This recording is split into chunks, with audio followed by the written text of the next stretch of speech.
এটা ফুলকপির পরোটা। ফুলকপি, আটা, নুন, জিরে গুঁড়ো, ধনের গুঁড়ো, লঙ্কা গুঁড়ো সব কিছু এটার সাথে একসাথে দিয়ে তারপর এটাকে ভালো করে মেখে নিয়েছে। তারপর এটা একটি একটি করে এর এইভাবে পরোটাগুলো বানছে।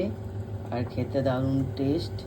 হালকা তেল দিয়ে সুন্দর করে গ্যাসটাকে কম করে তারপর দুবার উল্টানোর পর পরোটা একদম রেডি।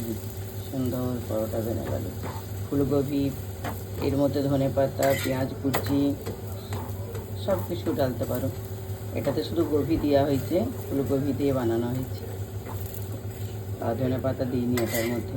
অনেকে ধনেপাতা খায়, অনেকে খায় না, তার জন্যে শুধু এটা ফুলকপি দিয়েই বানানো হয়েছে।